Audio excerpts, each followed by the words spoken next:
Guys welcome to my mini blog ને આજે આપણે બનાવવાના છીએ યુનિક ટાઈપના ફ્રાઈડ રાઈસ. તો ચાલો આપણે બનાવવાની શરૂઆત કરી દઈએ અને એના માટે આપણે તૈયાર કરી નાખ્યા છે બાસમતી રાઈસ. આપણે છૂટા બનાવી લીધા છે અને સાથે આપણે ચોપિંગ કરી લીધું છે ઓનિયન, ટોમેટો અને ગ્રીન ચીલી. તો ચાલો હવે એનો આપણે વઘાર કરશું. કઢાઈ મૂકી દીધું છે અને હવે આપણે એમાં નાખશું સિંગ તેલ. એક મોટી ચમચી જેવું તમે પકડી શકો. મસાલા આમાં રેડી કરી લેશું. આમાં આપણે લેશું લાલ મરચું પાવડર થોડુંક, થોડી હિંગ, એકદમ થોડીક હળદર. આપણું તેલ થવા આવ્યું છે તો હવે આપણે જીરાથી વઘાર કરશું. જીરું નાખી દેવાનું પહેલાં, પછી આપણા રેડી કરેલા મસાલા, પછી આપણે જે કટિંગ કર્યું હતું એ બધા જ વેજીટેબલ એડ કરી દેવાના.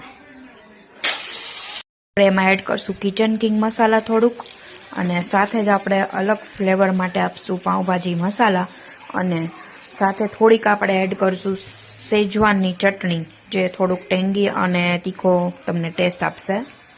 સાથે આપણે એડ કરશું આ સ્વીટ ઓનિયન સોસ. તમે લોકો પ્લસ માઇનસ કરી શકો છો, જેને જેમ ભાવતું હોય એમ. તો આપણે એડ કરી દઈએ. હવે એ વસ્તુ એડ કર્યા પછી આપણે એને મસ્ત મિક્સ કરી લઈશું. અત્યારે આપણે સોલ્ટ એડ નથી કરતા કારણ કે બધા સોસ અને મસાલાની અંદર મીઠું હોય છે એટલા માટે. ટોમેટો કેચઅપ આપણે એડ કરશું. રેડ ચીલી સોસ, તમારી પાસે ન હોય તો તમે મરચું વધારે એડ કરી શકો છો.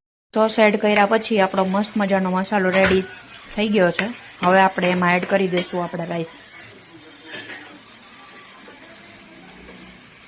રાઈસ એડ કરી લીધા છે ને હવે આપણે એને મસ્ત મિક્સ કરી લઈશું. ફાઇનલી આપણા રાઈસ હવે તૈયાર છે. તો ઉપરથી આપણે એડ કરી દઈશું આપણી ગ્રીન મજાની કોથમીર. જેને ન ભાવતી હોય અવોઇડ કરી શકો છો.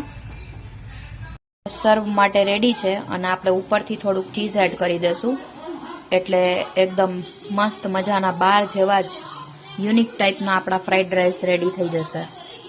આપણા ચટપટા અને ચીઝી ફ્રાઈડ રાઈસ રેડી છે.